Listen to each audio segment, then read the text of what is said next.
Hello everybody at Enchanted Emerald. This is Melissa bringing you another card pull, and this is going to be for the energy for today, August 13th through August 20, 2021. And this is going to be for Aries, for love. So for my Aries gang, as always, I use the traditional Rider-Waite deck. And for the 13th and 14th, we get the Magician. So with this card, I'm really feeling here, this is very much you get what you pay for. Now, I don't know why, but even though the Magician represents all of the tools that you need to get to where you want to go and to have and co-create everything that you want in your life and all these beautiful flowers and these beautiful possibilities, Spirit was really using the pentacle in this, like the coin in your worth, right? So maybe this is really focused on knowing your worth within your relationship, okay? So really, Spirit is saying, listen, you get what you pay for. So I feel in terms of your relationship situation, I feel it's something that it didn't take a lot of effort to get yourself into it. And so therefore you might be questioning the quality of this relationship, okay? And I feel as though, it's really like Spirit is even saying like, put your money where your mouth is. And so maybe it's something where you have a situation where somebody has said that they support you. They continually say, I support you. I am here for you. And all of those things that you really love and you want, but then, their actions and their words are not aligning. And so you're feeling as though, like, don't talk about it, be about it, right? Like, you're ready for them to show up and really be there for you, but they're not really stepping up. So you really are looking for them to support you in a different way. And so it's really important for you to communicate that you really need them to start to show up for you in the ways that you need. And so not just talking about it and saying that they're there for you. And I do feel as though, it comes to maybe a spending habit, right? Like maybe, it's a lot of energy, right? Like, so it's like a spending habit, right? Your pentacle, your coin, your worth, right? Your energy in terms of your spending, your energy exchange. And so you're putting so much energy into this relationship and really trying to get things to work with this love interest. And at the end of the day, you're just feeling like drained and tired. And so you're pouring energy into this over and over. And at the end of the day, you have to kind of look at the fact that, you're going to have to get really creative to get this to work and spark some different ways to connect with this person or to get them to see your side or, into a different perspective. And you're going to have to very much stay determined together to make this work if you want success, okay? But Spirit is saying, listen, if it ain't broke, don't fix it, right? Because still there is a lot of energy in terms of finding somebody else and seeking other things that are out there and available to you, right? So I do feel like there is an overall potential here for a deepening with this love, this current love connection, right? So, but there is, again, this possibility with this Magician to create something new, to co-create, to say, this is a no for me, Spirit. I really would like something different. Thank you. And so, I do feel overall the whole week here for you, the term growth comes in. So it's about getting your growth game on here this week, Aries. I definitely feel that. And you showed up here too, right, in your own element with the Emperor card at the bottom, because this is an Aries card. However, this could be very representative of somebody who's a little bit more domineering and controlling, right? And so that's something to be mindful of. As we get toward the end of the week, I'll revisit that with you in just a second, okay? As we go into the 15th and the 16th, we have the Chariot card. I do feel as though with the Chariot card, it's going to be about having a conversation. The words roundtable discussion kind of come through. So I feel as though you're going to have a conversation with several people or maybe several parties, and so you're going to be trying to get to the bottom of the issues. And so really trying to get different perspectives on hey, what do you guys think that we could do to make this work for ourselves? Have you encountered these same things? Maybe like older generations in your families, and trying to all come together to kind of like help you troubleshoot this, because this is something that you really want to work.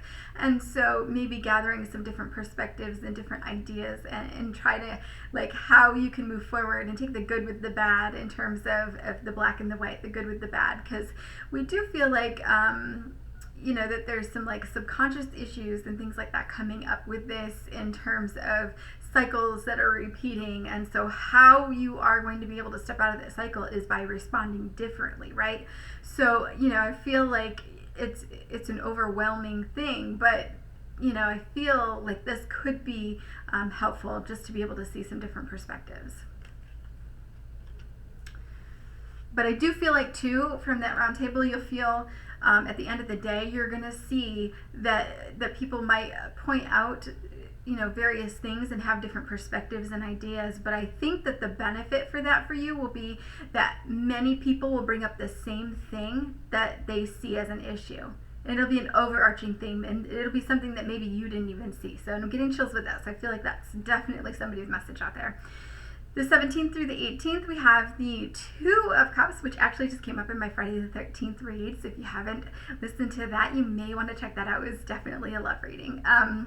So I definitely feel here that somebody is very spent, tired, right? And is exhausted. I feel as though some kind of exchange throughout the day with somebody is consuming you, so to speak. And so I feel like this is really like a text message that happens throughout the day, like it's continual banter back and forth where somebody's constantly asking questions or needing guidance or needing reassurance or just a little extra like TLC, a little extra love, right? And so I feel like this is something that kind of wears on you a little bit. And so you really need, with the Two of Cups, it's really symbolic of an equal give and take. So you really need an equal give and take. So you have to take a look at where this person fills your cup up. Where is this person filling you up with all of the compliments and all of the flowers and the romantic gestures and all of those things that would help you to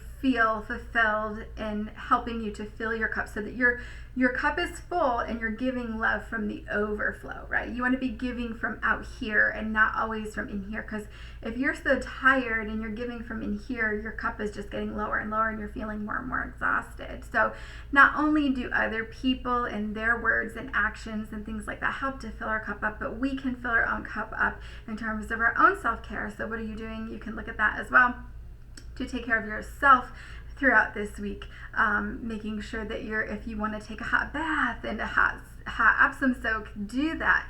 If you're feeling inclined to get out and go for like a walk to burn off some steam or whatever that looks like for you, make sure that you are doing those little things as you feel called to do them, because it's just going to help you maintain a nice self-care routine so that you're still filling your cup up as much as you can, right? Maybe if you need to call and have a conversation with an old friend, something filling your cup up all the time so that you're always trying to replace some of that, okay? That emotional stuff. So I think it's thundering. So, then we move into the 19th through 20th. So, with that too, we get like this feeling of,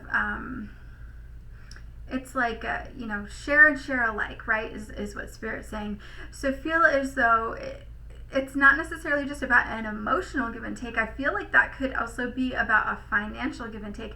I feel like that for somebody out there as well is it's about an equal give and take in terms of financial resources. So if your self-care involves money, and you need to go get your nails done, or you need to go to get a massage so your back isn't hurting so bad, or something like that, and you need to make sure that you're allocating the resources properly so that you can do that at least once a month or whatever that looks like. I think that that's important to note as well. So the buffalo spirit animal kind of comes in with that, because we have such a power and a strength that comes in with that buffalo spirit.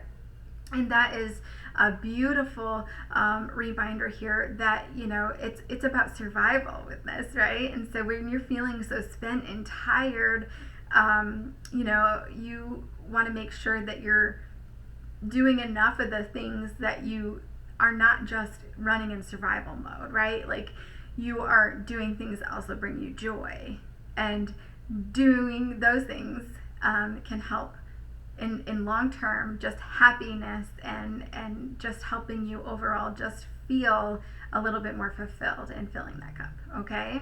Feeling emotionally fulfilled, okay? All right, so 19th through the 20th is the Knight of Swords.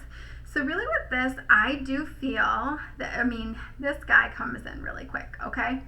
So with the Knight of Swords, I really feel like this guy comes in fast, and I do feel like a conversation is going to be had around the 19th to the 20th.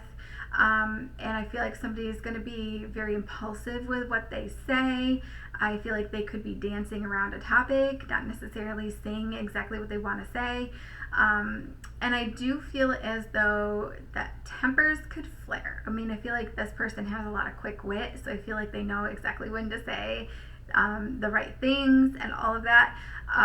But I do feel also that they could say something that they don't necessarily mean, but it's something that will hurt your feelings. And so just be mindful of that. But I do feel like, you know, there's a point where this is like, yes, you're being, you know, in a heated argument or a heated discussion where you're being passionate about what you're saying, and maybe your voice goes up a little bit, where it can ignite into fury very quickly, which is very much like anger, right? Like a volatile type anger where you're screaming, you're having a screaming match, right?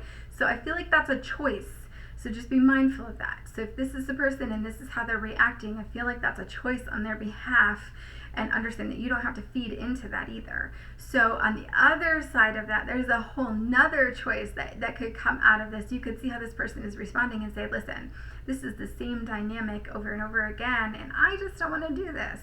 So is this something that this person instigates with you?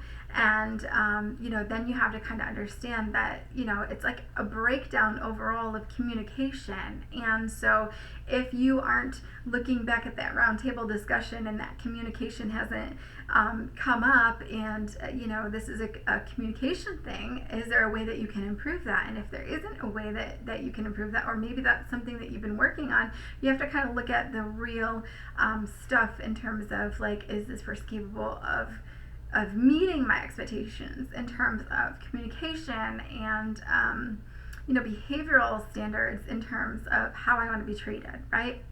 And you don't want them to cross your boundaries, and you still deserve to be treated with respect. And so that might be a whole different choice for you in terms of, like, do I want to stay in this, or, you know, and try to change things and move forward and grow together with that Chariot card, right? Or do I want to try to get out of this situation and look for something different, right? So that's where your growth is, right? You can either stay in this and try, and then you guys grow together, or is this something that you want to move on to a whole different thing? Because the same lessons will continue to present themselves to you as you level up, and you say, you know, you respond differently to certain situations, then you get presented with different situations. So you might find yourself in a whole different situation should you go to look for a different mate, right? So, you know, that's exactly what I feel with that. So, and as you know, our overall advice card, it's the Death card, which is our ultimate change, our transformation, right? And there is an innocence about this with that white horse, I feel, right? And so it's time for a change. You don't want to be stuck in those dynamics that don't work anymore. That's really what I feel with that. I do ultimately feel like the choice will be that somebody is going to want to try to change the dynamic, and you know, really try to bring a whole different, with that magician at the beginning, a whole different experience into their life as a result of that. So really beautiful energy, busy week, and a lot of realizations and breakthroughs, I think, for you, Aries. So great love read here for you. As always, if it resonates for you, I'd love to hear about it. You can hit me in the comments below. And if you're interested in your own personal reading, because not all general readings can resonate for everybody, I'd love to be able to do a reading for you. You can hit me up at enchantedemeraldny@gmail.com or at my Square site, which will be posted in the description box below here on the YouTube. If you haven't yet hit subscribe, please don't hesitate to do that so you're in the know of all the amazing new content as it comes out. And if you're catching me here on the Facebook, or if you're catching me on Facebook as I share this out, the Square site will be at the top of the page. Okay, so everybody have a phenomenal day. Thank you so much.